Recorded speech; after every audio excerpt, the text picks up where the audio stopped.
Boker Tov, nous sommes le 17 mai 2022, le 16 Iyar 5782. C'est l'heure du premier journal d'information en direct de Jérusalem sur Radio Kalita.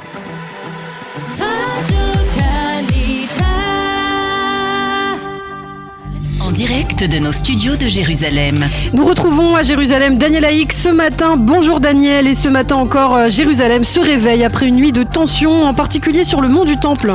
Oui, effectivement, tout a commencé hier avec le décès, ou avant-hier très exactement, avec le décès d'un Palestinien qui avait été blessé le mois dernier, très exactement le 22 avril dernier, dans l'une des émeutes du Ramadan sur le mont du Temple. Les Palestiniens ont organisé hier ces obsèques qui se sont transformés en émeute générale dans la vieille ville de Jérusalem et par la suite en partie sur le mont du Temple. Les émeutiers ont lancé des pierres et des bouteilles et ont tiré des feux de Bengale en direction des policiers qui ont riposté en tirant des balles en caoutchouc et en lançant des grenades lacrymogènes. Au total, 6 policiers ont été légèrement blessés.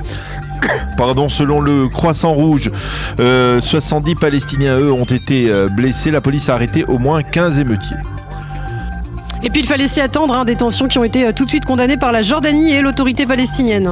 Oui, la Jordanie s'est empressée de condamner ce qu'elle a appelé l'agression des forces de sécurité israéliennes lors de ses obsèques. Au ministère jordanien des Affaires étrangères, on accuse Israël d'avoir profané le cimetière où le Palestinien a été enterré. C'est inadmissible, dit-on à Amman. Les Jordaniens demandent à Israël de respecter, je cite, le droit international en tant que force d'occupation. L'autorité palestinienne, par la voix d'Abou Mazen, mais aussi le djihad islamique et la liste arabe unifiée qui siège à la Knesset, ont condamné également l'action de la police hier soir. Et puis dans le reste de l'actualité, le commandant en chef de la région centre a signé l'acte de démolition de la maison d'un terroriste. Il s'agit de l'un des 2 terroristes qui ont assassiné Vyacheslav Golev à l'entrée d'Ariel, la localité d'Ariel, il y a de cela bientôt 3 semaines. Le terroriste habite dans le village de Karwat Bani Hassan, près de Naplouse, et l'ordre de démolition a été lancé après que la justice ait rejeté le recours déposé par sa famille.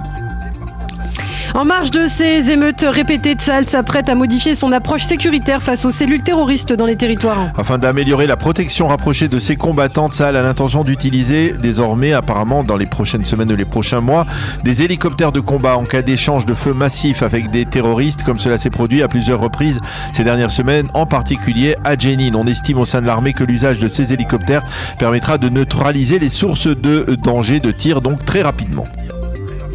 Un mot de politique à présent avec une nouvelle joute oratoire hier à la Knesset entre Benyamin Netanyahou et Naftali Bennett. Et oui, cela s'est produit lors d'un débat réclamé par l'opposition durant lequel la présence du Premier ministre est obligatoire.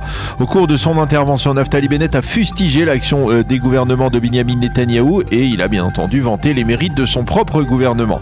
Nous avons voté le budget de l'État, nous avons fait baisser le déficit, nous avons annulé la réouverture du consulat général des États-Unis à Jérusalem. Je ne veux même pas parler de la profondeur du trou budgétaire que vous nous avez laissé dans le dossier iranien. Vous avez préféré des élections et encore des élections, dixit Naftali Bennett. Réponse de Benyamin Netanyahou du haut de la tribune de la Knesset. Au cours des derniers jours, des lignes rouges ont été franchies par l'actuel gouvernement. Regardez, le terrorisme relève la tête. Nous voyons les drapeaux palestiniens un peu partout, les t-shirts avec des fusils d'assaut et les appels par le feu et par le sang. La Palestine, nous te libérerons, a déclaré Benyamin Netanyahou. Fin de citation. Ceci étant, hier, l'ex-député Yamina Yom Tov Kalfon a réagi pour la première fois à son éviction du Parlement israélien. J'ai été choqué d'apprendre la nouvelle de la bouche de Naftali Bennett. Ce n'est jamais très agréable, mais je n'ai pas déserté.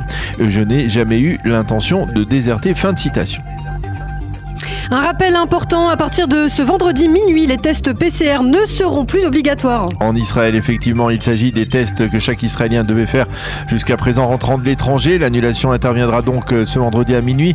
Même les touristes étrangers n'auront plus à passer de tests PCR ou antigéniques en partance vers Israël. C'est la première fois depuis plus de 2 ans que ces tests ne sont plus obligatoires. Et bien enfin, pour terminer, un nouveau titre de champion d'Israël de football pour le Maccabi Haïfa. C'est la seconde fois de manière consécutive que le Maccabi Haïfa remporte ce titre de champion d'Israël de football, mais les supporters n'ont pas pu fêter le titre hier soir. Motif, l'équipe adverse de Bnei Sakhnin n'a pas réussi à mobiliser suffisamment d'agents de sécurité et la police n'a pas donné son feu vert au match qui ne s'est pas tenu. Par conséquent, les festivités d'attribution du titre de champion d'Israël au Maccabi Haïfa devraient se tenir ce Shabbat au stade Sami Ofer justement à Haïfa.